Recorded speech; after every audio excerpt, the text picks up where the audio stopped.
for the greatest show in the history of great fucking shows. Brokeass.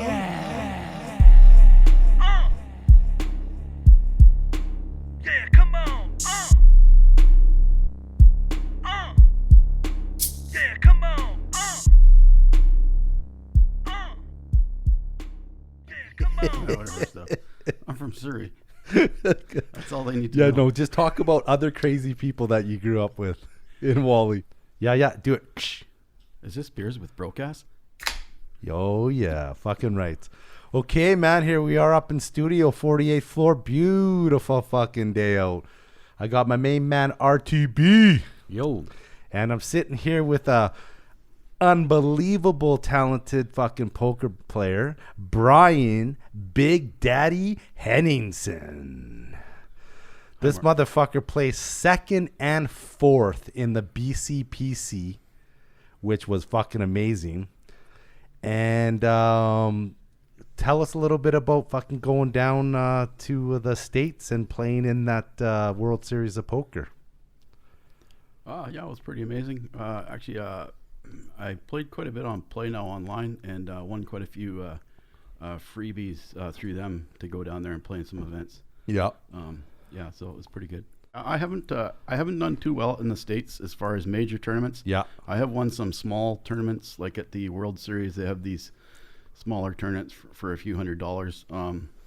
I've done Final Five five-way chop, and they're big. It's a really big tournament. Like there's thousands of people, but it's just a small buy-in, like $185, whatever it was. But still a big field. Yeah, pretty big field. I've also won first place at a Caesar's Palace tournament, but that was only $120 buy-in. Yeah. And actually, I wanted to split when we were down to about 2 or 3 players, but none of those guys wanted to split. And, so I just kept playing. What's the purse on that? Like something like that, $120 buy-in. I don't remember the exact amount of players, but I won around $8,000. But they don't give you the full money at once. They withheld what it was 30. Like taxes? 30, yeah, they withheld 32% for taxes or something, and then you have to apply to get that back when you get back in Canada, right? Well, you have to apply. You can do it through people that charge you money, but I went online after January 1st of that tax year. You can go online and do the forms online and get your money back. So for a small amount like that, it's pretty easy to get back. But if you're winning like Duhamel in Quebec, if you're winning like 8.4 mil, you might need some help getting your money back. Yeah, so casinos love taking your money, but they don't like giving you the money. Yeah. Wow. Oh, that's fucking awesome. Yeah. That's fucking I wonder how long funny. that took to get that back, like that type of money. Actually, it wasn't too bad once I sent it in. I think it was less than 2 months they sent it to me.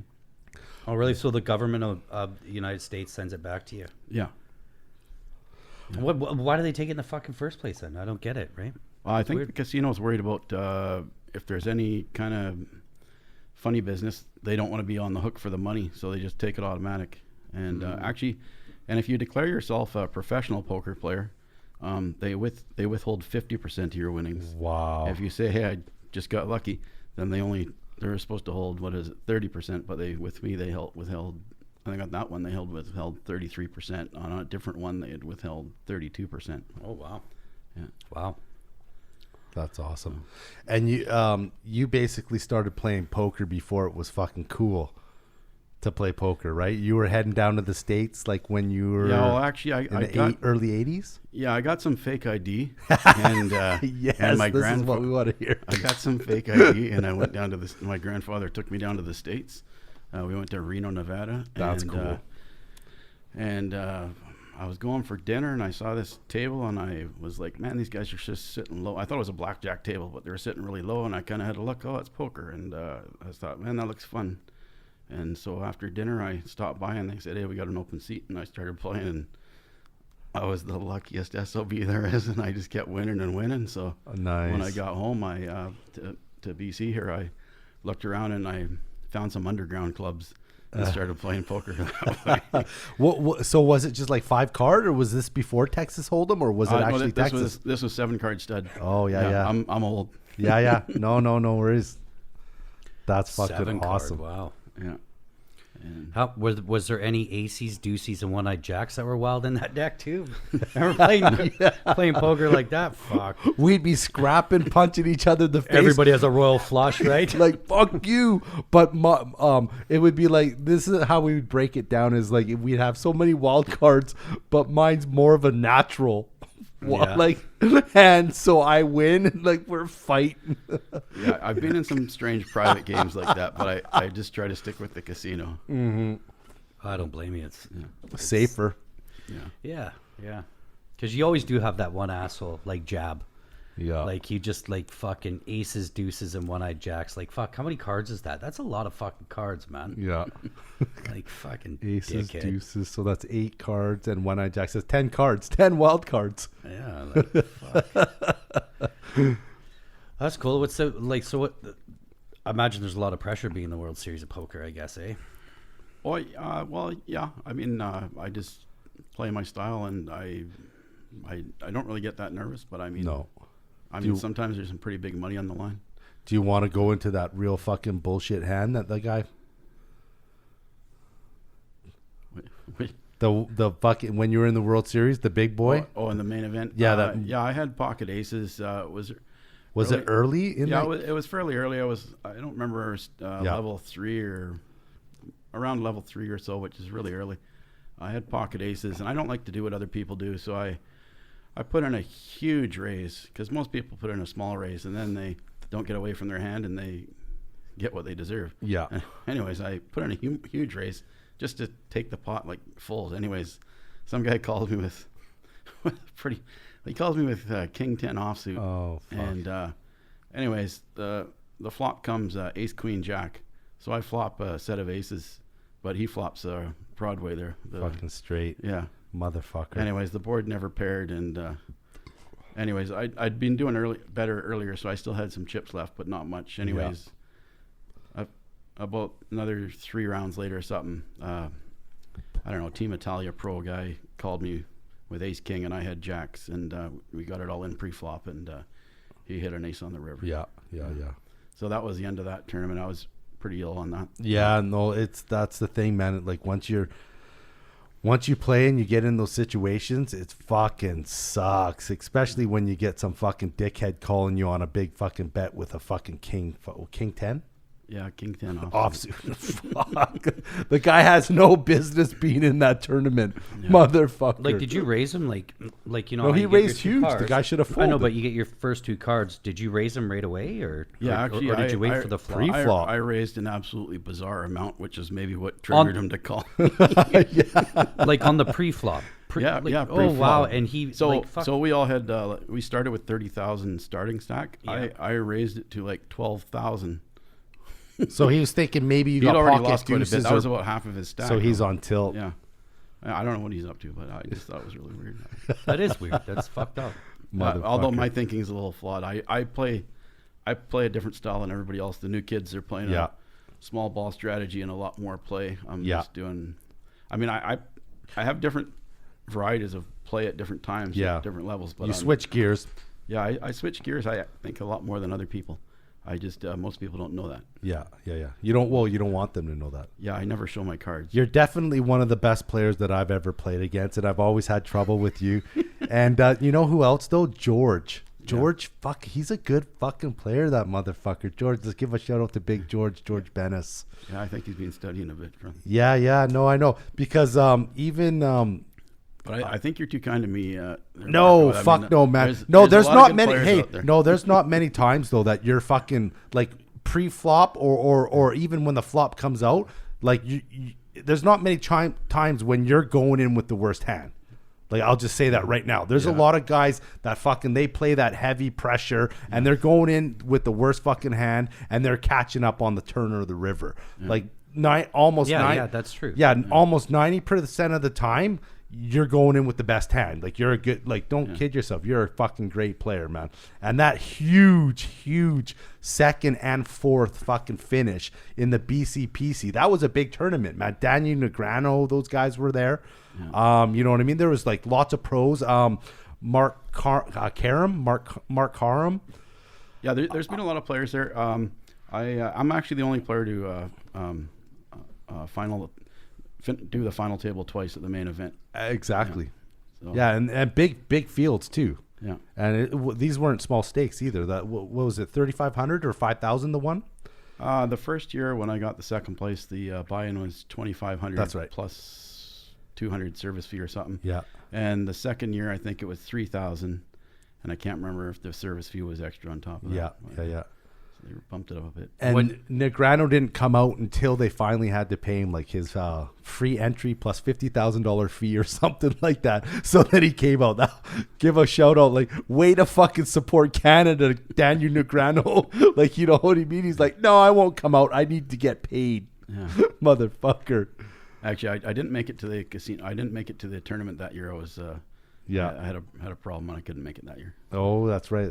Yeah. We'll leave that for a different fucking podcast. So what do you get for placing second in those tournaments? Well, in that first year, the second place paid $195,075. So just under 200 grand. Oh wow. Yeah. And a Shit. few years later, when I got the fourth place, that paid 140. no, it paid just under 100 grand. Yeah. Yeah. Wow. So are you still playing poker? Is that your Well, I don't really like Your work? online. I've had some issues online. Actually, some of the sites, they've sent me some of my money back, saying I've been robbed. Really? They wouldn't give me information on who. when, Oh, where, because some of the words. there's collusion and there's different things Yes. going on. Mhm. I was pretty suspicious there a few times, but I just even before that, I don't like to.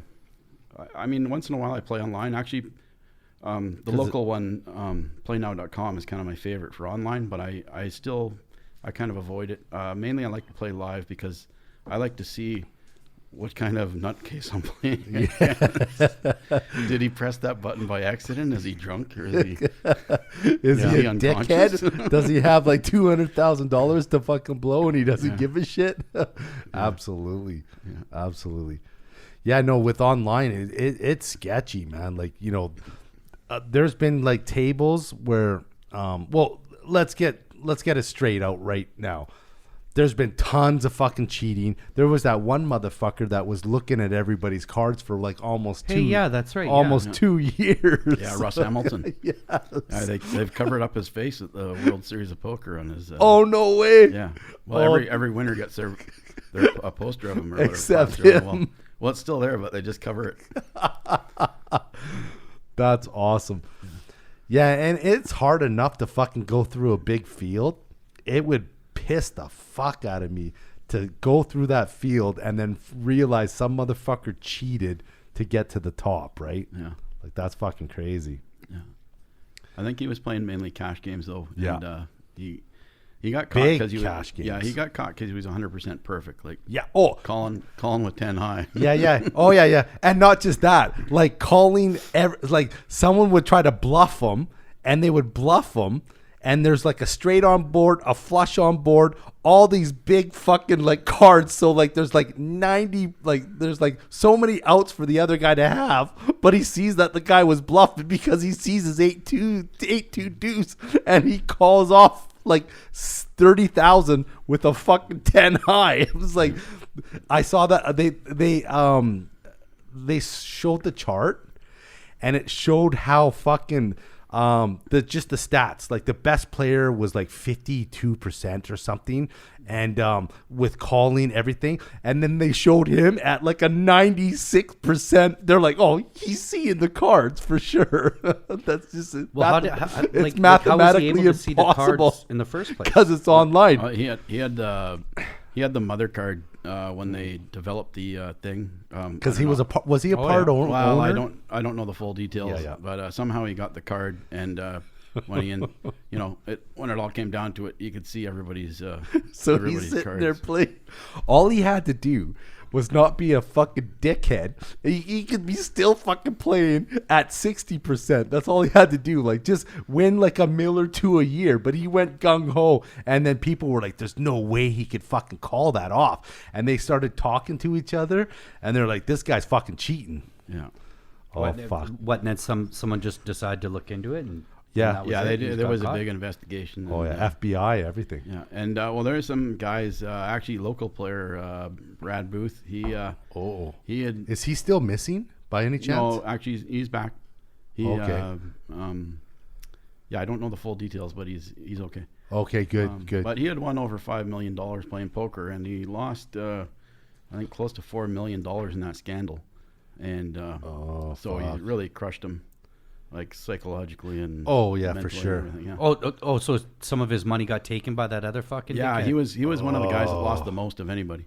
Yeah, but so does the owner of the site go, hey, fuck, we're going to give you back your money? Because those guys are rich. Well, they didn't do that. Oh yeah. boy. Or you can give back a percentage. There should be a percentage. They don't like to give back money, Rob. Casinos, well, one for thing sure. you learn is No, I know.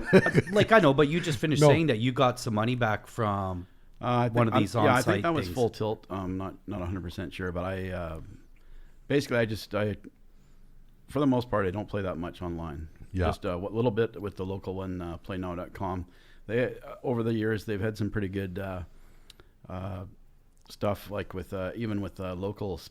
Never mind going down to Vegas. They've got local sporting event stuff that I've gone to, concerts. nice. I've also won a trip to New York City for the Big Four concert, and it happened right around the time of the 10-year anniversary of 9/11. So Oh wow. it's pretty interesting. Oh, that to would have see. been crazy. I also won a trip to Atlantic City through them for World Series of Poker circuit event, Yeah. and then multiple events down to Vegas.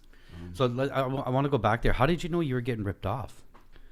I suspected I was getting ripped off, and then Like in the game, or just like you Yeah, saw there- like some chips missing from your fucking no, pot no, every so no. I often? just players were playing in a peculiar manner that makes me suspicious, because I'm an old guy and I've been playing a long time. He's- and he's- I've actually seen it live too. Yeah. I've seen it live at the River Rock in the 4-8 game. 4-8's a really tiny game. Yeah. And there's guys cheating in that level too. Yeah. So, Yeah, but like, how did you suspect someone's cheating? Was it the way that they were bluffing, or the way they were just No, like, because they're well, look, because it's two buddies. Basically, what's happening. Well, there's sometimes there's- four. Well, on this instance, there was two buddies, Yeah. and one guy had the nuts, and the other guy had a total garbage hand, and I got like second nut, and they're just ram, and it's Yeah. like costing you a lot of money, and you're like, what's up? So you start. okay. So when I see that stuff going on, and I see it's the same two. Yeah. Online, you can't do Colluding. much. Online, you're suspicious, but you just stop playing. But on the River Rock, I say I want to see that guy's cards, and then he's showing garbage, and they're buddies. Anyways, so I used to start calling them out, and then the Nice. next thing you know, they avoid you.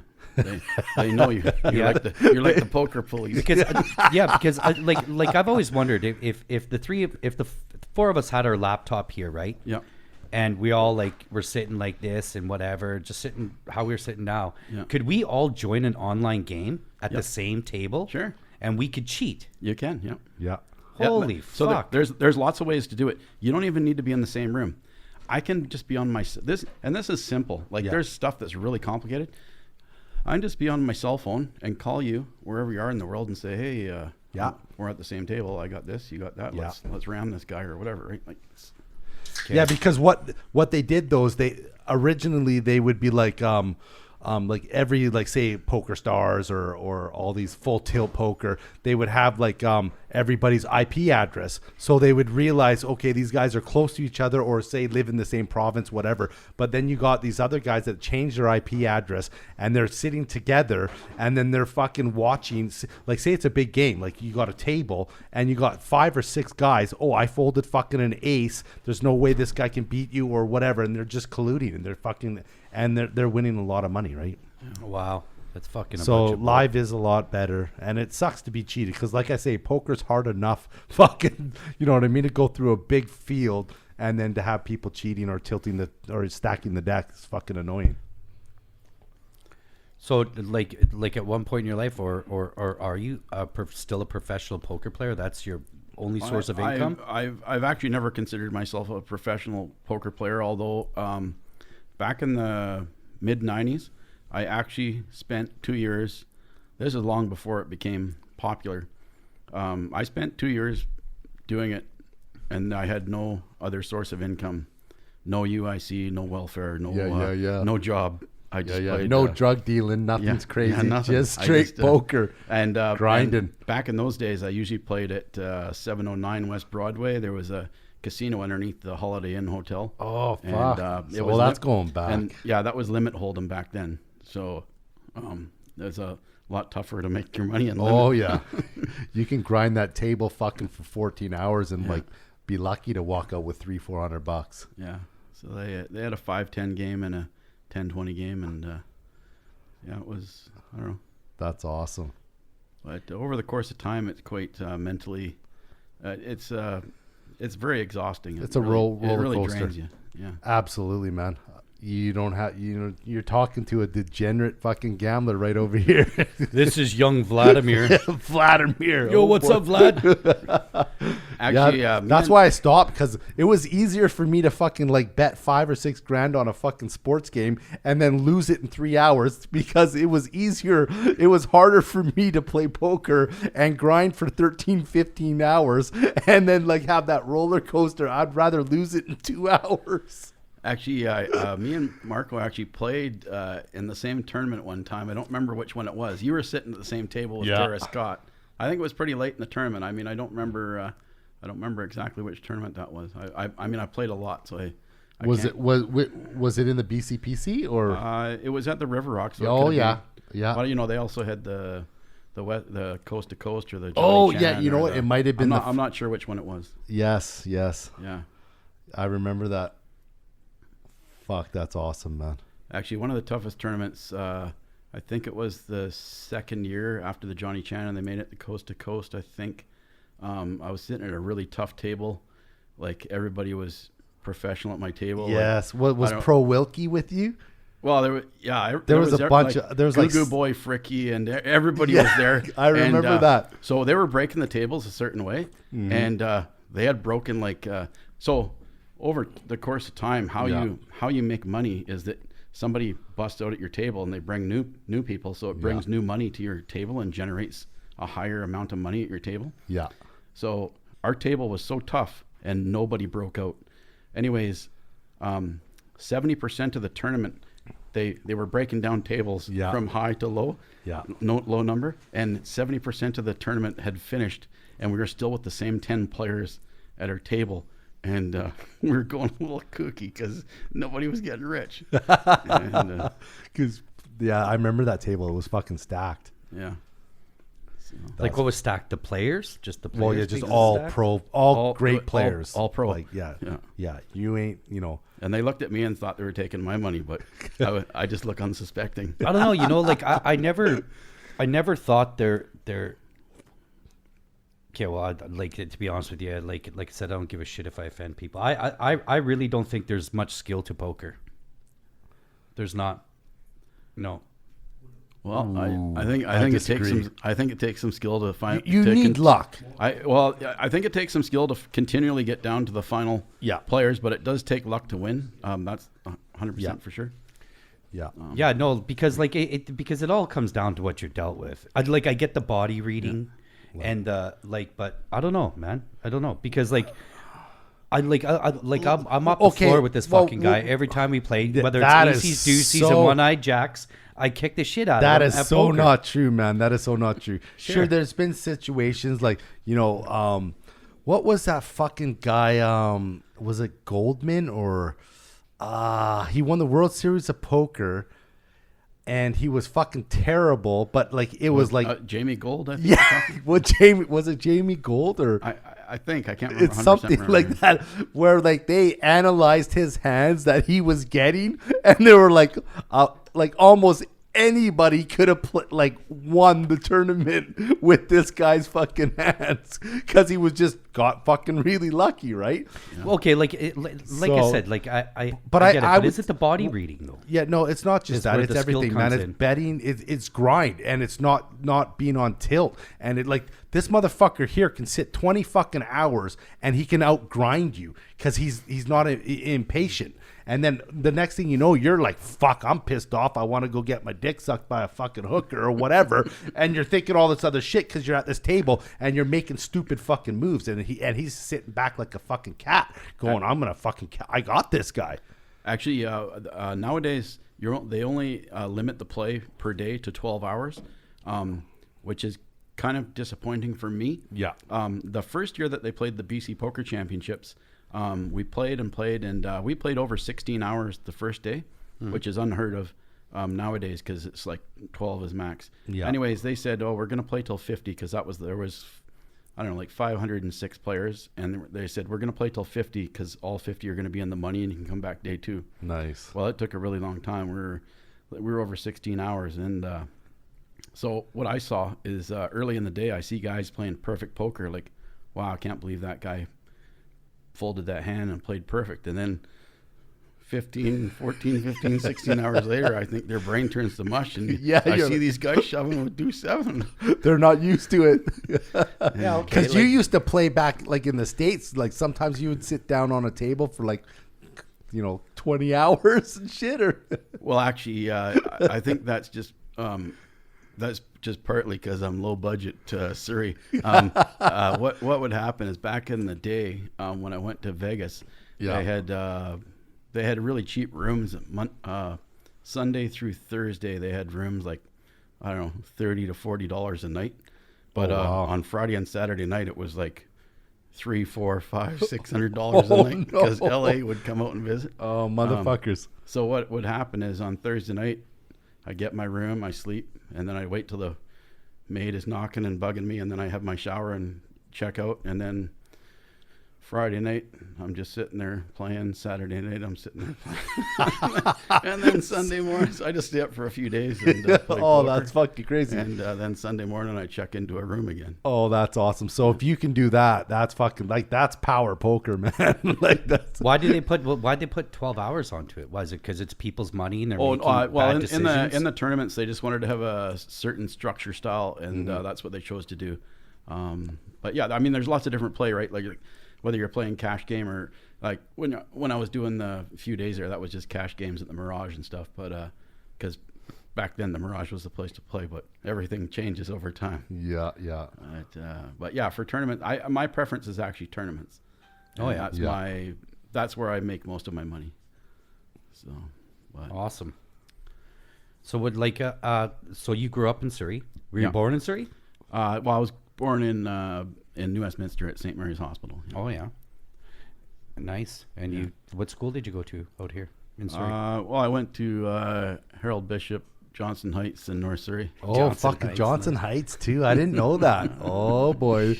On the other side of the tracks, Johnson Heights was considered. We were right in the ghetto, Guildford Wally. I did have a lot of friends that also Guildford Park, but Nice. I think lots of times they got kicked out and they ended up at Johnson Heights. That's right. That's right. yeah, Yeah. or North Surrey. Yeah, That's I went right. to either or. Yeah.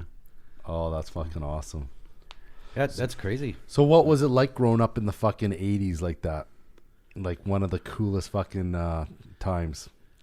Well, I sure miss the music. Yeah. They don't have that anymore. I miss driving across town in 10 minutes. Yeah, that's Takes a an good hour one. now. Yeah, Absolutely. Holy shit! Sometimes like I don't need to get off topic. But sometimes like I come from Abbotsford, right? Because Yeah. I live in Abbotsford now. I'll hit the 160th off ramp, to come into Surrey, and sometimes it takes me 20 minutes to get from there to Guildford Mall. Yeah. Yeah. Yeah. No, I've I'm had just the like, same holy experience. fuck, that's crazy. We're man. a big fucking city now, man. Yeah. Like That's look why I've around, actually, man. It's too condensed. So I lived in Lincoln's Gate for a long time, but I've actually sold my place now, and I've got a few properties. One's in Regina, one's in Penticton, and one's in Qualicum Beach. Oh Jesus, Big Daddy, man. Poker's been good to you. Qualicum Beach, eh? That's That's awesome. a nice place. Yeah. Are you just flip flopping, going like kind of back Well, and no, forth? I had this I don't know what you call it, epiphany. I just decided I thought I was working too much, more than I should be, and I thought Absolutely. I want to put some of my money to use, and I thought, well, maybe I should do more real estate Yeah. dealings, and I'd actually bought a half-acre lot at Shuswap Lake. But, No. I was going to build a log cabin there, but they wanted $35,000 for the septic field, and I said, no, I don't think so. So I actually bought a house for cheaper than that in Regina, Nice. but it's in a pretty rough. I found a neighborhood rougher than Surrey. No way. It's called North Central. Oh, that's awesome. Maybe Garnet's there. We were just talking about that. Yeah, fucking. maybe. Oh, that's Some awesome. crack So shack hiding in an attic. is it crazy or what? Really crazy. Oh, what were you doing there? I just bought a house and Yeah. fixed it up, and Were you doing I like any actually- bed and breakfast or? Well, yeah, I actually ran it as an Airbnb, Oh, and I had fuck. 5-star rating. But the neighbor, I had to, COVID was happening and started, and I had to shut her down. But it's really, it was probably a little too rugged for Airbnb. Like, Yeah. like the last 6 murders in that town were like within 1 block of my house. Holy fuck! Like it's, I'm in the epicenter of the core of the worst part. Wow, of yeah. North Because Central. honestly, that's unheard of, man. So you're basically like in the States, where shootings are fucking common. Yeah. Because even in around this area here in the hood, there ain't no 6 fucking murders within a block of you. Yeah. What's it called? I'm sorry. How much did you buy the house for, if you don't mind me asking? It was 30,000, and I got another 15,000 in. That's crazy, in, man. Fix up. So I'm in the house for 45,000. It's crazy. I knew it was going to That's be roughly cool around though. that. That's cool crazy. though. Because over here, it's like, what would that house be over here? Well, 800,000. actually, the replacement value of here's a weird story. Yeah.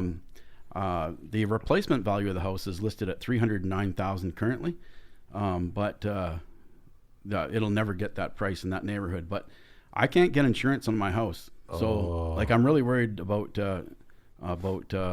somebody setting my house on fire. So unfortunate. I kid you not. Like, I open the curtain some nights and the place across from me is on fire. Like there's,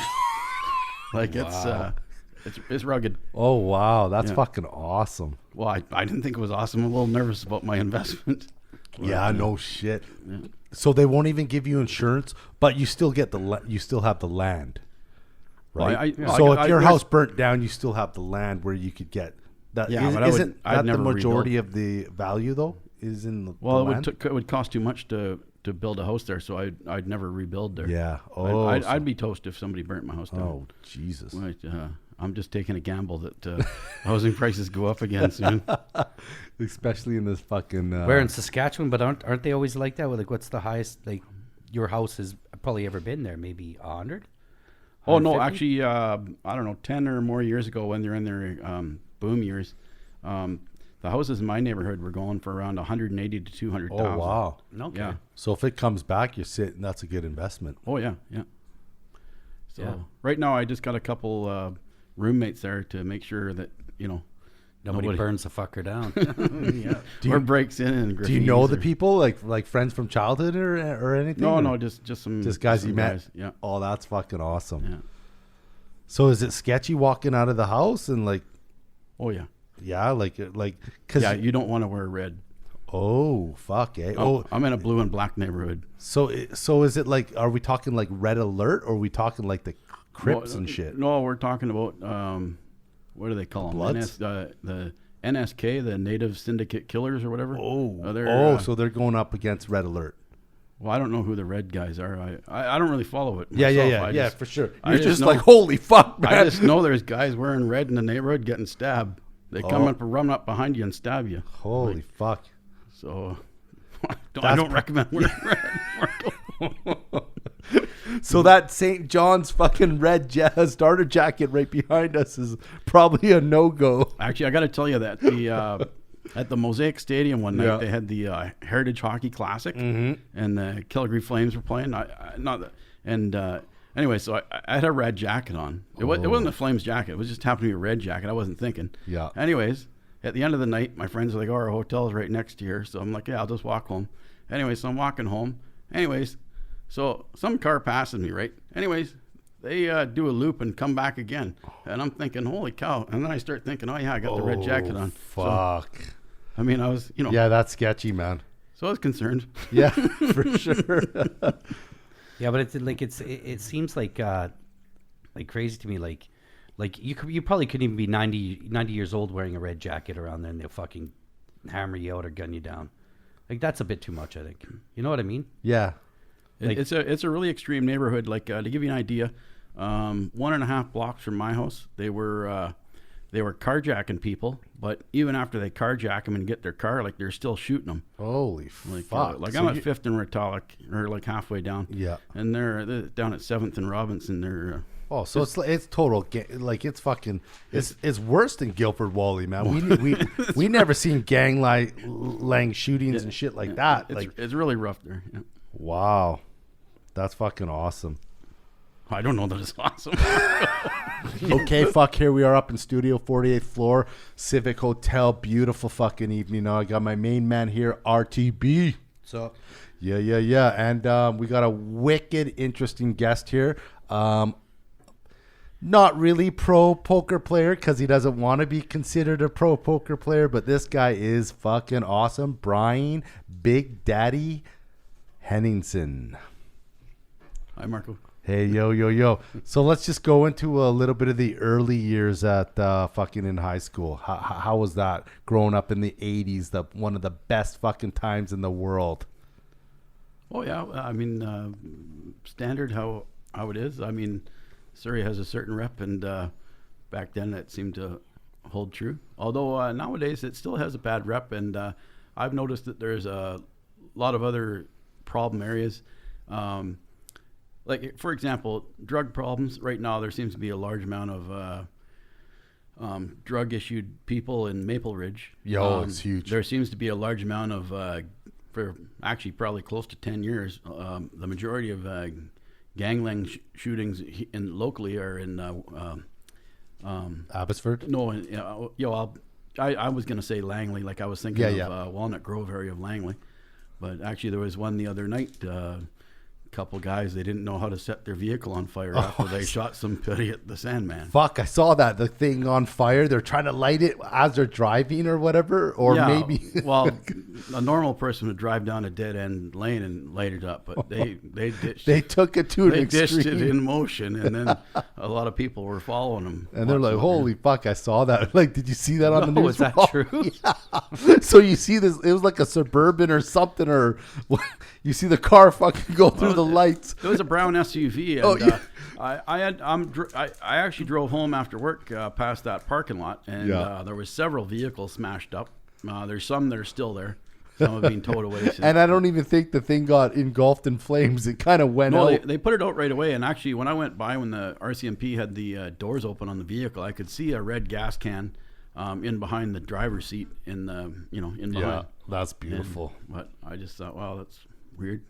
It's fucking crazy everywhere right now. Yeah. it is. Yeah, It's crazy everywhere.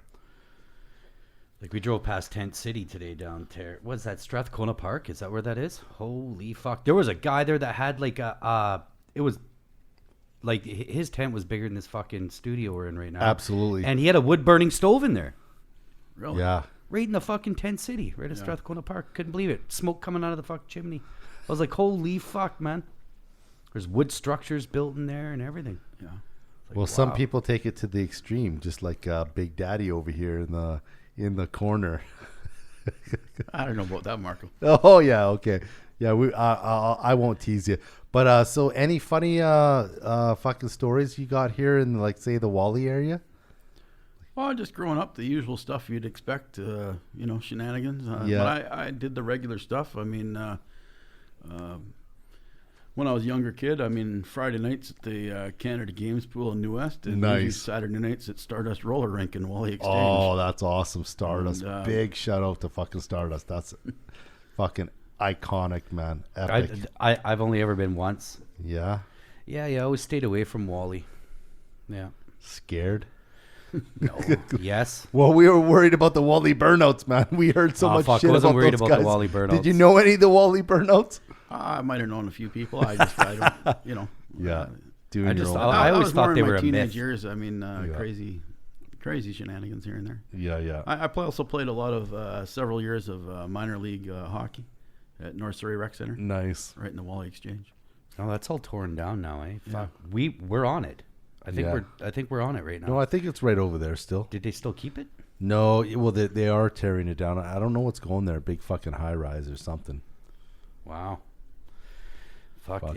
This Surrey's just a forever changing landscape. It's just constantly like Nowhere else to evolving. go but out, Yeah, up, right? Nowhere else It's to go but evolving. up. Like looking out there, I remember when all that used to be like fucking houses and shit, That's awesome. right? Yeah. Yeah, fuck, it's crazy. Yeah. I can say that we lived here that long, but it's all houses. We used to be, anyways. How about so you pretty much grew up in the time where there's no cell phones. It was pretty much house parties. That was the entertainment. Yeah, house parties. Whether it be the odd field parties and stuff too. Nice. But yeah, house parties. You could always tell the wild people they'd have pagers. That's right. No cell phones, just pagers. Yeah. Fuck, man. Those are probably pretty fucking golden times. Yeah.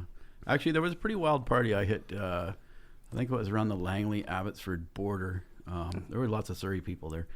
Anyways, when I entered the property, you park out on the street. I was entered the property. There's a white van there. Yeah. Guy says, "Hey, you need a ride?" And me and my friend are like, "Okay, I guess so," because we seen other people in there. So it's a white van. It's all stripped out, and he's just got wood planks on each side that people are sitting on.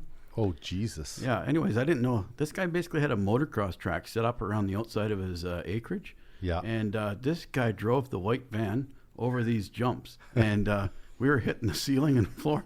It was pretty crazy, and he did that several times. And finally, at the end of the night, I don't know, they ran out of gas or whatever. Anyways, they actually flipped the white van onto the fire. I don't know the exact location of the property. I was pretty drunk at the time, but Oh, it fuck, was that's just awesome. a really strange memory back in the. In I the guess hood. that was more like. I think Oh. that was probably around '87. Oh, fuck. Yeah. That's awesome. Listening to Rat, round and round, comes around, goes around. That was tell you why. That was a few years earlier. I think Yeah, 84. 87, everybody was listening to Guns N' Roses. Roses. Yeah. Yeah. Sweet child of mine. You know, I wish I grew up in the 80s just well, I did actually. Fuck, what am I Yeah, kidding? but we were kids, Fuck, man. Jesus, I'm like, I wish I grew up in the 80s. It's I different did. to grow up in the 80s and like actually fuck bitches in the 80s. That would have been cool. Yeah. Oh, I right? love the, like, you know, to this day when like people like put up their fucking old, you know, pictures from their, you know, class of 80 whatever, and you see the chicks with the big hair. Oh, Fuck, fuck. drives me fucking nuts, man. It's crazy. It drives me nuts. I just wanna But go- I sometimes just you wanna go to can't the tell. washroom. Sometimes you can't tell if it's the dude with the big fucking hair. No, you or can the tell. chick. No, You sometimes can, fuck you can't. off, you can. Hey, you remember can. that time you You're showed me thinking of the the Aerosmith song. you showed me the fucking Poison? I think it was Poison or Oh yeah, or- Poison looks like a bunch of chicks. and I was like, oh, these chicks are hot. Rob's like, I do remember that he's actually. like, Marco, They're tho- dudes. those are all dudes. I mean, holy fuck! I'm looking around. I'm Mark waiting. was like, I'd let this one suck my dick, and it was Brett Michaels. I'm waiting for Paul Graham to punch me in the face because like I was in grade 8, right? So I'm Actually, thinking like, holy fuck! I saw Ricky Rocket get knocked out at Club Soda after their concert. Oh, that's awesome. yeah? Like, back in the day, all the big acts would in the '80s Yeah. would go to Club Soda after their act and head down there, or even the early '90s. But yeah. Yeah, that's crazy fucking times. crazy. Like I love the '80s. I envy my brother. I envy you guys for growing up in the '80s. as Yeah, it teenagers. was a cool fucking time, man. What type of cars did you have? The first car I bought. Well, usually I wrecked my parents' car, but Yes, the that's first car I bought was a '68 Mustang. oh fuck, that's awesome, man. Yeah. probably for cheap. Actually, the price was fairly decent. Yeah. Reasonable. Yeah. Oh fuck, Nice. man, that's fun. And you pretty much grew up in a time where like, you know, fuck drinking and driving. Like you get caught, the cops would follow you home or say, hey, fucking let this asshole drive. Like that's how it was back then, right? It was a little looser, that's for Yeah, sure. that's for and sure. also there was a lot of, you'd see a lot more, I don't know, stuff. But I'm gonna get that. Yeah.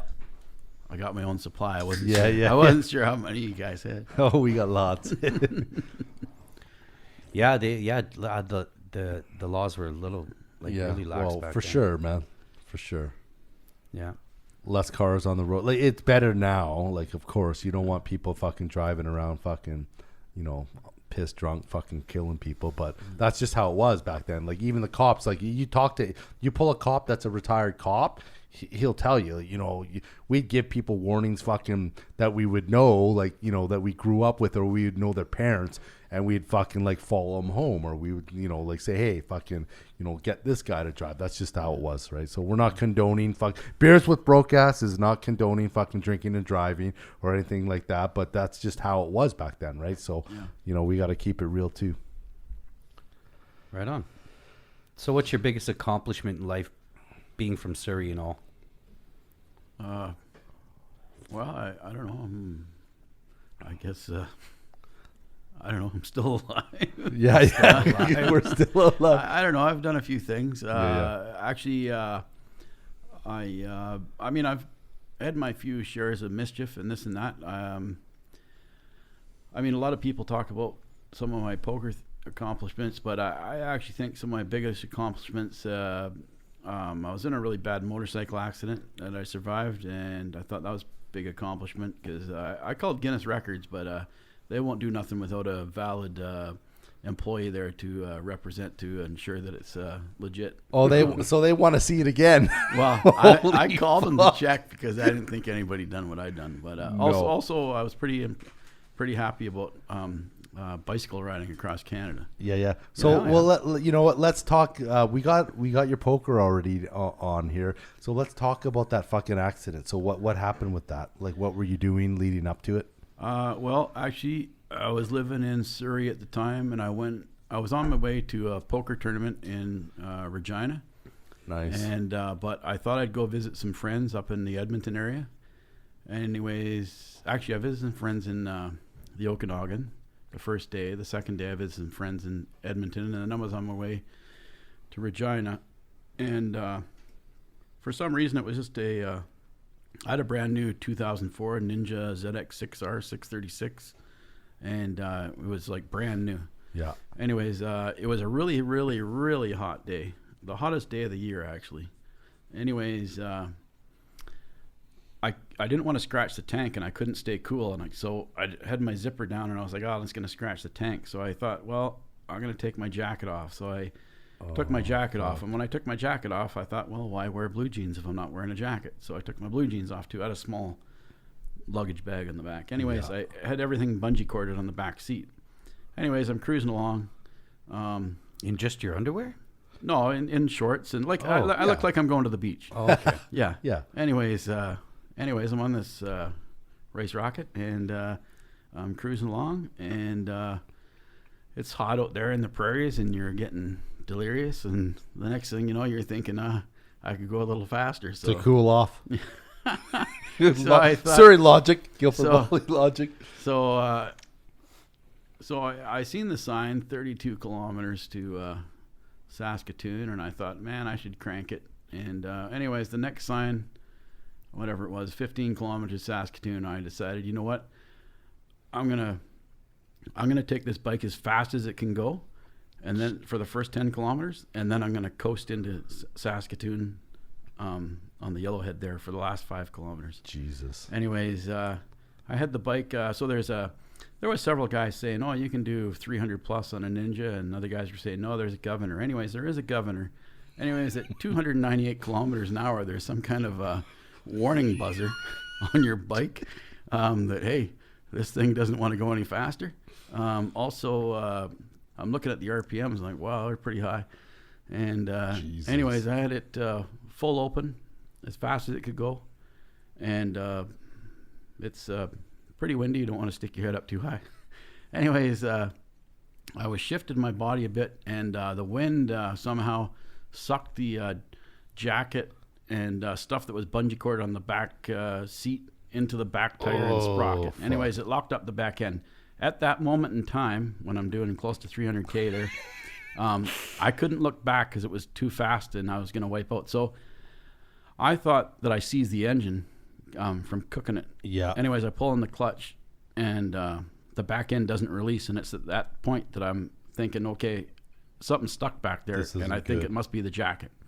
Anyways, I'm looking at my speed. Holy cow. So I try and get her slowed down, and but the next thing I know, and there's zero movement. It's flat spotting, and there's only so much rubber. Oh. Anyway, so I get her slowed down to like 248 or whatever, Yeah, Jesus, Big I'm sorry, man. I don't mean to laugh. I get it slowed down to 248. So And Sounds we're like a- not laughing like we're the- just like this is like so the fucked. back tire. I hear this bang. That's the back tire exploding. Anyways, it goes fuck. full. It goes full right, like 90 degrees right, and then it goes 90 degrees left, and it does that 3 times.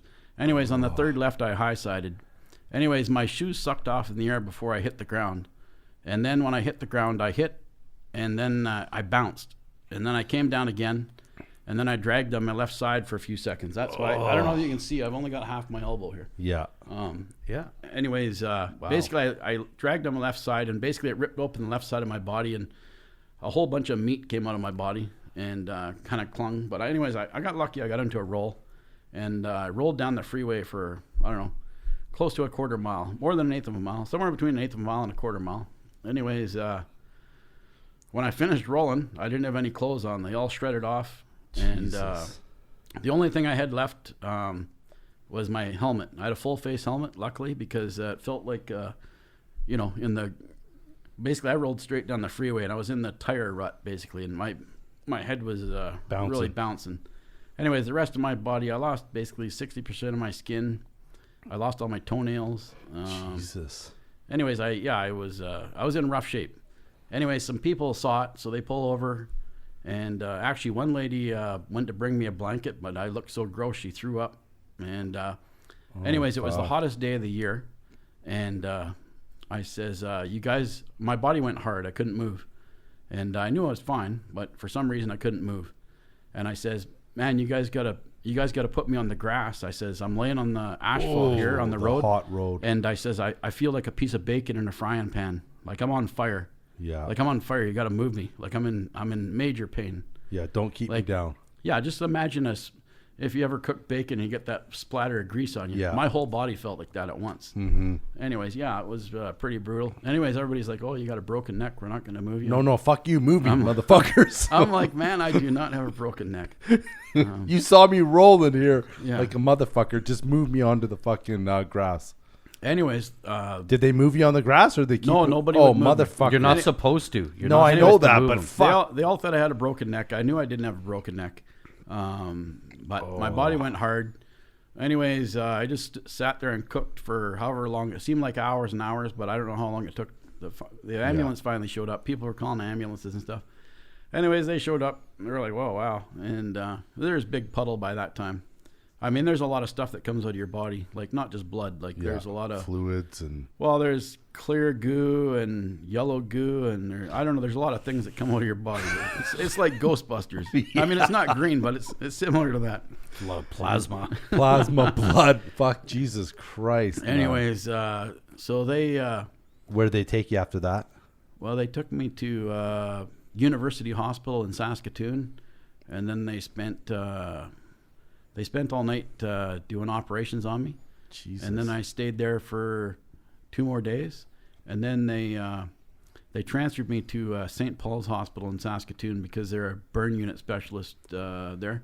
Well, yeah. And then basically I spent 28 days at there, and by the tail end I was kind of well, for exhausted. sure. So you lost like what, 60% of your skin? Yeah. Actually, they made me call I told them don't call anybody and freak them out. But I'm laying on the operating table and a nurse comes over with a phone. Oh, jeez. And my parents were like, "Oh, I heard you're okay." And I'm like, "Oh yeah." Anyways, they think I'm holding the phone, but I couldn't move my body at the time. Anyways, there was a lot of so from rolling down the freeway over and over and over again. Actually, parts of my shirt were actually underneath my skin and my muscle and stuff in my body. And I also had a lot of gravel. Actually, for close to a year after the accident, when I'd have a hot shower and stuff, sometimes Pop out. rocks and stuff would come out of my body. Oh, Jesus. And I still got pretty splotchy marks on me. And I don't That's know. I don't know if fucking you can see crazy, anything, but man. People in the pool get worried. They're like, what the fuck I don't want to happened? catch this guy's disease. It's called impetigo. Is that impetigo? So, No, I don't but know. did they tell you like it was a good thing that you rolled? Because fuck, if you didn't roll, Well, you would if just I didn't- dissolve your fucking whole arm, Well, right? actually, I'll tell you what happened to my motorcycle. Yeah. So my motorcycle didn't roll. So my motorcycle went down on the accident, and Yeah. it stayed on its left-hand side. Anyways, so it basically, the right-hand side of the motorcycle Dissolved. was showroom condition, but the left side was totally melted off, like nothing was left. Wow. And I had tried replacing a bunch of parts. I kept the bike and tried replacing a bunch of parts and fix it up. I still rode it, but it was a little funny. Yeah. Well, that was my next. So you have been on a bike since then. Oh yeah. I would never go that fast again. I don't recommend it. I mean, even if you're fully armored up, Yeah. like if something mechanical or any little thing, little animal, anything gets in, like Can anything kill goes you. wrong, like basically, like it's a total miracle that I'm alive. Yeah, Like, for there's sure. No way somebody should live on that. Like even at the hospital, they're asking me questions, and I'm like, I don't want to tell you because I don't want the cops hassling me. And they're like, oh, don't worry, we won't tell the cops. And I'm like, and they're like, well, we've never had anybody come off at that speed. And I'm like, well, you have now. Well, yeah, because they have cars that saw you fucking whiz by them too, right? Yeah. Yeah, that's. Well, when you're doing 300, you pass a few people. And just Well, like, here it is. You heard it here, man. Guilford Wally, we don't fuck around. We're from I Surrey. just like how you slowed it down to 248, and you're happy about that. It's like, oh, 248, like I can deal with shit, that. man. Holy fuck, man, that's intense. And Let's get this straight. We are not laughing. Like, we're just like in shock, man. Because Yeah. I remember the phone call that I got when you were in hospital and shit, man. I was, it was right after the poker tournament and stuff. You were killing it, feeling good, and then I got this bad fucking news. And my brother, like, we were fucking concerned and worried for you because Actually, it's a good thing that I won that or I got second place in that tournament, which feels like a win. It was pretty big money. Mm-hmm. I would have lost my house if I had not won that money because I was not covered for anything. Like Yeah, for sure. I was off work for a long time. Oh yeah, for sure. Like, did you have any internal injuries or? Well, yeah, my pancreas, liver, gallbladder, and stomach have been screwed up ever since. Yeah. Well, I'm not supposed to drink, but here I am having a drink. Yeah, just yeah. 'cause, Well, I have the odd one. Beers with Brokeass, right? Beers with Brokeass. When you were rolling, like, what were some of the things that you were thinking?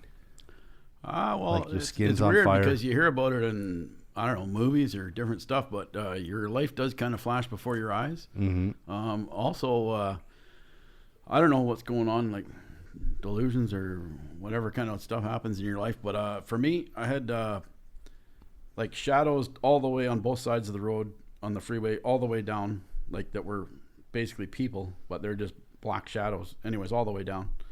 Anyways, I don't know. That's just what it felt like to me that I noticed. But Wow. it's kind of like you're in multiple states, like super slow motion and at real speed, which was pretty damn fast. Yeah. Yeah. So, anyways, I don't know. Well, what about you, Robbie? What about me? Have I ever been in a motorcycle accident? No, but like, have you ever experienced anything fucking crazy like that? You want to know something? This is honestly true. Now my eyes are getting fucking bad, right? Mm-hmm.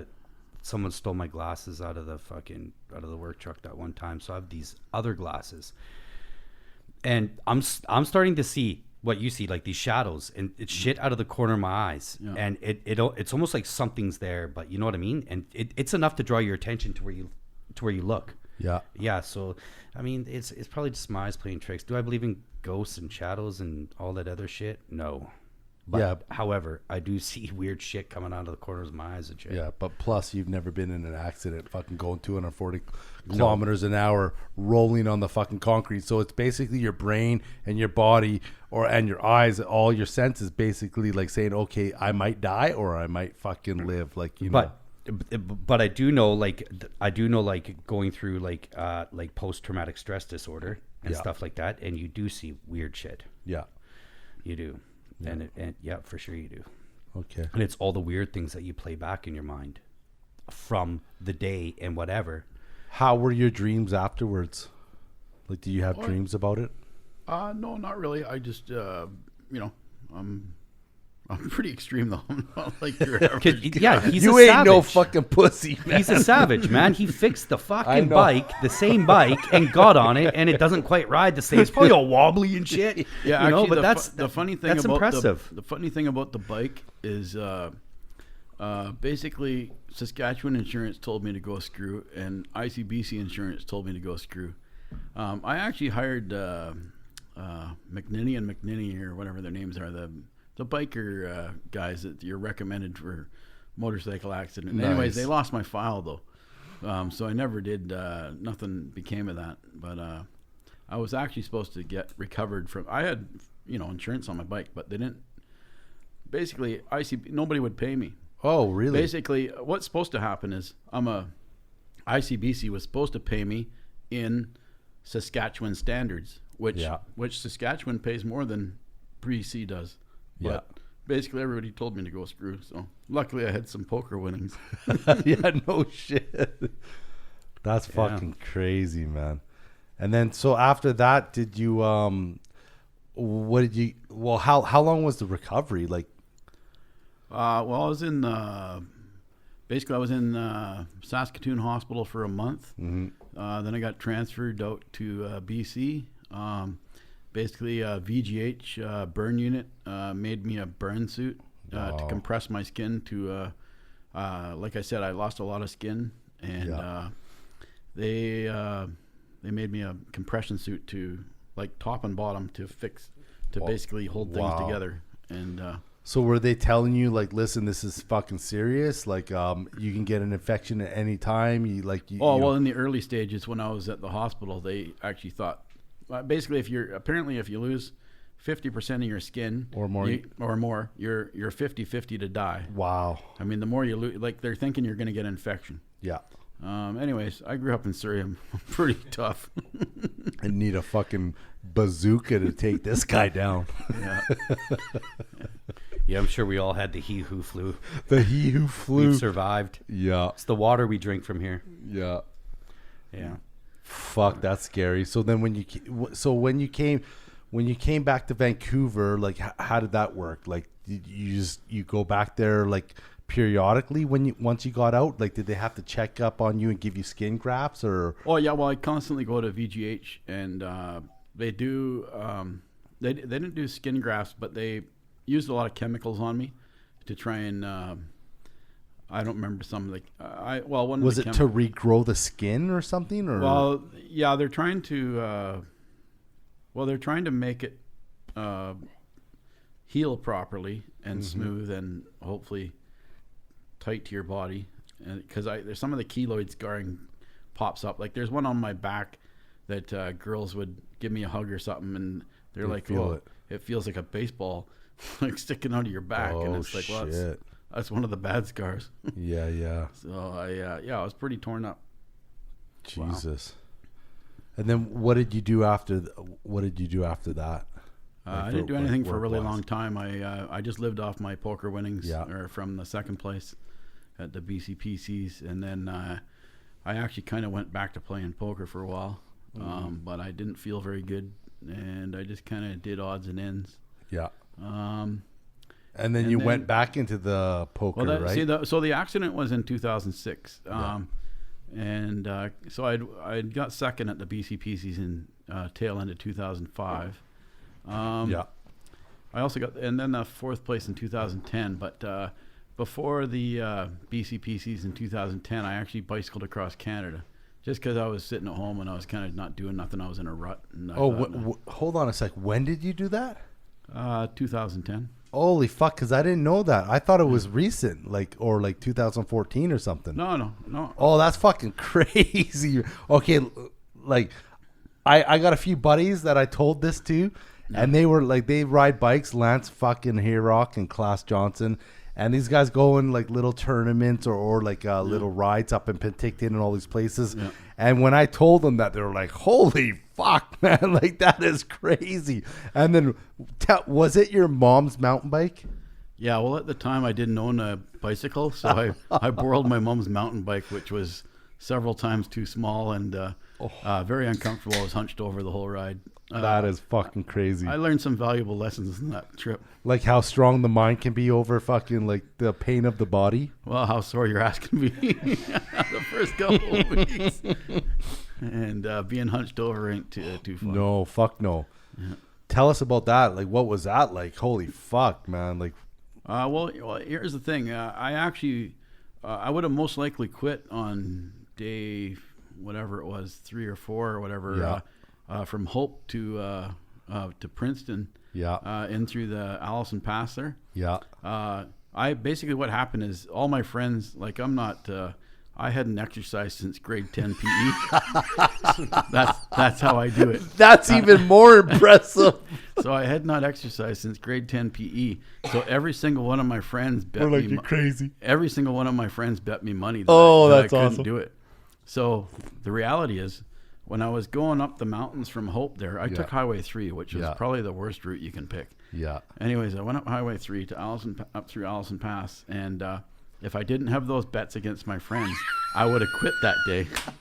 But I had a lot of money on the line. How much money? There was several thousand dollars worth of money on the line. Anyways, That's awesome. I decided I'm going to fuck these guys. I'm going to show them what Big Daddy's all about. I decided I wasn't going to quit and lose that money, so I just kept going. Holy Anyways, at a certain point, you actually get in shape and you're doing okay. Yeah, you're actually. But as a out of shape guy in BC that hadn't done anything since grade 10 PE, I was pushing my bike a lot through the BC Rockies. So, like, where would you sleep? There was someone following you? No, I was solo. I was solo. Everything was on my bicycle. I had my own tent and sleeping bag and all that stuff. I didn't bother taking cooking gear on that trip. I decided I was going to stop at Subways and buy up subs to eat on the trip. Man. I actually asked them for a sponsorship. They told me go screw. But that is fucking crazy. That is like when I heard that, I was like, that's the fucking craziest thing I've ever heard, man. I'm sorry, how long did it take you? It took me 2.5 months, like 74 days. Wow. And you never gave up, and you just fucking grind. What was the... Yeah, I started in Victoria, BC, and I went to St. John's, Newfoundland. That's amazing. I'm sorry, I don't mean to laugh. What time of year was this? Oh, it was in the summer. I left. Basically, I left on June 21st and got there the start of September, or whatever. Wow. Oh, shit. What was the scariest fucking part of that trip? Like, there's lots other than getting fucking eaten by a bear or killed by somebody driving, or a flat tire out in the middle of the fucking or a serial killer fucking killing people. What was the scariest thing? There's actually lots of animal contact, but I did have so there's a lot of people that like I grew up in Vancouver area, Surrey, so I know that there's lots of prick cyclists and there's also lots of prick motorists. Yeah, I try not to be either one. Yeah. But I was in Arnprior, Ontario, and some guy on the freeway was so close to me. Like, I'm as far away as I can be. I don't want to be one of those pricks impeding traffic. Anyways, I don't know if he's falling asleep or what's he doing. He actually and he's doing 100 plus kilometers an hour. I don't know his speed. Fuck. Anyways, he smashed the mirror off my bicycle. Oh, wow. Like, that's how close he is to me. Like, wow. So it's kind of concerning. Yeah. So that's how close you are to death. Yeah. But it's actually pretty easy to die. Oh yeah, well I mean, but hey, ever since the motorcycle accident, I feel I'm pretty much Invincible. Did you bring your mom's bike back, or did you just leave it out there? Well, actually, that's a funny story. I flew Air Canada home, and they thrashed the bicycle. The front tire was destroyed. I called their complaints department. They basically tell you to go screw. Oh fuck, that's awesome. How about like any wild animals you saw, or like you see bears or anything, or like? Oh yeah, moose actually I've seen a lot of animals. I seen a really large, the largest moose I've ever seen, but he was dead in the ditch close to Old Woman Bay, Ontario. Yeah. Going up a really large hill. I had my head down, and all of a sudden I look up and there's a giant moose in the ditch. Wow. And I was in Marathon, Ontario, and a bear was sniffing my tent. Oh, Jesus. Yeah. So where would you stay? So like you would like how many kilometers were you trying to do a day? Like did you have a set goal, or you ride till you felt like, you know? Lots of times I'd try and ride to major cities, but when you're in the weird locations like in the prairies and things, I just ride lots of times until I was tired. Yeah. Or however I felt. There was a lot of rain. There's a surprising amount of rain in the summertime. Yeah, for sure. Yeah, and headwind. That's fucking, like, honestly, when I heard that story, I was like, that's the most impressive thing I've ever heard, man. Oh, another thing. One thing I learned on that trip was mosquitoes travel at 26 kilometers an hour. So if you're not faster than that, you're going to get bitten by mosquitoes. Oh, wow. Yeah. Oh, so I imagine like cruising through the prairies or whatever. Ooh. you're Yeah, there just, was a lot of mosquitoes. You must be pedaling fast. Like rash. Well, I was trying to. Sometimes you're on a hill and you can't make 26 kilometers an hour with all your luggage and your stuff on. But, fuck, man. So we need a mosquito suit. Fuck, that would hurt. And I Yeah, don't know. fuck, wow. Holy shit. That's that's crazy. impressive. There was also a lot of horse flies in Manitoba. So Yeah. Like, would you stay at, like, in outhouses, or would you stay, like... He said he's staying in a tent. No, man. no, I know, but, like, you heard the story, Mark. So basically, mainly I would rough camp for free and wherever. There was an incident on this side at the base of Rogers Pass that the campsites were closed down because too many grizzly bears in the area. So I did actually was worried about the grizzly bears. I did sleep in an outhouse. It was a Holy fuck. It was a brand new cedar outhouse, and it's not like your normal. just lock the door. It's not like your normal 2 foot by 2 foot. It was Yeah. like a 6 foot by 8 foot. Yeah. I mean, I even fit my bicycle and me in there. It was Nice. it was huge, and it was brand new. Yeah. I mean, the only thing in the toilet was a can of tuna. Yeah. So I mean, it was clean. There was not used. So No, for sure. I know you heard that story, Mark. Well, no, honestly, like I say it again, man. Like, when I heard this story, it's the fucking most impressive thing I've ever fucking heard. Well, here's man. the thing about doing the trip like that. Yeah. Like, basically, if you're not gonna go with a group that's got it organized, like if you're doing something crazy like me that got no idea what you're doing, you got to improvise. Yeah. And that's the thing. You've never fucking backed down, man. Like, you got that brain where if you're gonna do something, you're gonna do it full fucking tilt. Well, at a certain point, you're a long ways from home and you don't have a choice. No, you're in too deep, man. You're like, well, I'm all in already. Yeah, it's like poker. You're all in. You just go with it. That's fucking crazy, man. So what when you took those guys' fucking money, what did they say? They're like, holy fuck. Most of them said congratulations. There was the odd guy that didn't want to pay, but Wow. But it was a lot of effort. Like, but you know what? I'm glad I had those bets because, like I said, Marco, You wouldn't have done it. When I started, it wasn't a big deal. But that day, going up Allison Pass there, I would have quit that day if I didn't have those bets. Yeah, for sure. So I'm just too stubborn to pay off. So That's I kept going. crazy, man. That's fucking awesome. So what else? What did you do after that? Like, you ever work in the oil rigs or anything crazy like that? Oh yeah, well, several years after that.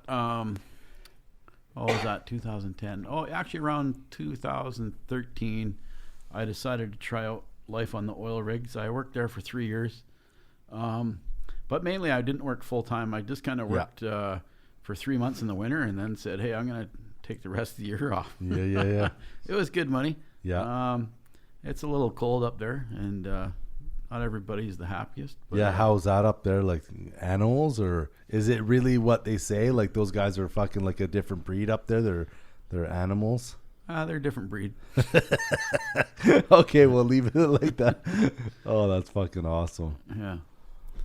So yeah, outside of that, I don't know. I've just been enjoying life. I've been investing some of my money in real estate, and kind of doing real estate stuff. And actually, I just bought a tractor loader backhoe to work on 5.5 acres I just got out in Qualicum Beach. Oh, fuck. Wow. Yeah. 5.5 acres. Jesus, what do you pay for that? Oh, You enough. Enough. Qualicum Beach, where is that? So that's on the Vancouver island. It's north of it's like a half hour north of Nanaimo or whatever. Oh, fuck. That's awesome. On the way to Port Alberni. Yeah. Oh, that's right. Yeah. Actually, you'd turn left at Parksville if you're going to Port Yes. Alberni. It's, That's right. it's another just 10 the- minutes past past, Parksville yeah. to Qualicum Beach, whatever. Right. That's right.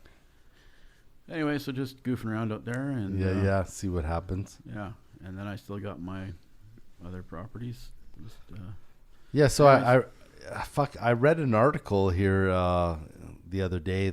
I Googled your name and it said you ran for mayor Penticton or something. Or you want to touch on running for mayor for a bit? Oh yeah, I didn't have a job at the time, and I just So you're like, hey, fuck it. Yeah, I had a place in Penticton. I thought, yeah, I'll go for it. Anyways, I got there was 3 of us. I got 3rd place. That's all right. Actually, it was quite an interesting experience. Yeah. I don't know that I'd run again for politics, but it was a good lesson learned, and it actually kind of correlates to how things are nowadays. So what the media prints isn't always exactly what happened. Absolutely. Sometimes things are manipulated, and whether they're in favor of you or not. Yeah. And it's irrelevant for me. I'm not really in favor of one or the other. I'm just letting people know that, they crafted the story. What you read is not necessarily exactly how it went down. Absolutely. But it was a good lesson. I'm glad I tried it out. But I don't know. That's about it. I'm just kind of waiting until COVID disappears and we get casino poker going again. Yeah, for sure. Yeah. Because right now it's just like, fuck, man. This like, what do you think about COVID? Like, what's your thing on that? Since we're talking about Bonnie. Well, I don't like to speak much about it because I have the unpopular opinion, but it's my opinion that in the old days, wars happened through conquering and pillaging. And nowadays, if people will give their mind a second to think, wars happen economically. Yeah. And what's happening right now is economic warfare, in my opinion. Mm-hmm. Yeah, there might be a problem out there, but people also need to learn, the majority of the masses need to learn some mathematics on how many people actually die per day. Yeah. Or per year. Yeah. It's a lot. Yeah. People would be shocked how big the number is. There's Yeah. 7 billion people in the world, more than 7 billion people in the world. Yeah. Anyways, the amount of people that die each day is massive. With everything else, like Yeah. car accidents, Yeah. fucking cancer. Anyways, electrocution. just because somebody's sitting at a hospice and recording some 100-year-old man's death as COVID, I feel differently. Yeah. Anyways, yeah, you surpass shark bite deaths, but basically everything's still beating you. Yeah. But that's an unpopular opinion, and I'm not really. No, hey. I don't go out around expressing it. Like here's the thing. I don't like to Jehovah's Witness somebody. Like, I don't come to your door and knock on your door and say, hey, man, this is how it is. Yeah. That's just my opinion. Other people can think their opinion. I don't really care. Will you wear a mask, though? Well, I have a mask in my pocket, Perfect. but I choose not to wear it. If I'm at a location that says, hey, you require a mask to come here, I'll totally wear the mask. Okay, so perfect. So you're not the guy on Christmas going around telling fucking little kids that Santa Claus isn't real. Well, it depends how many drinks I've had. That's fucking awesome. No, it's the same thing with me. Like, if I have to wear a mask to walk into a store, I will. Yeah. Right. Yeah. Well, yeah. I mean, if they got the rule, you got to wear the mask. I wear the mask, but it's my personal preference not to wear it, because I actually believe there's a underlying issue going on here that has nothing to do with that. But yeah, no. The thing is, the way I feel about it is, the fucking media has basically told people or had a narrative and tried to craft a fucking story for people to believe for so many years. It's discredited them. So like when things come up like COVID, the first thing you think of is, oh fuck, it's the government's way of fucking pulling some fast one over us, or it ain't real, or fucking, and they're almost to blame because of all the bullshit that they've done over the fucking last 40, 50, 60 years. It gave people fucking such a, I don't know what to say, not annoyance, but not an annoyance, but just it gave them the idea of we're getting fucking hoodwinkelsteined right? So by the fucking, government that's supposed to protect us, and then they went to the other side of the spectrum, and now we're listening to fucking like Dan Greens and like chubby dudes in their basement and spewing a bunch of bullshit, and it's not even real. So like we should be somewhere over here, because like I'll never trust the government. Don't get me wrong. Like I'm on the conspiracy side of it, but I'm like number 6. I'm not number 10, where I think JFK Jr.'s alive, fucking, and he's chilling out with fucking Elvis and fucking Tupac, right? But I'm number 6, like, because like I know how it is, right? Yeah, but you being number 6, well, like, what do you believe then? I believe that because you're that's not middle of the pack anymore. You're no.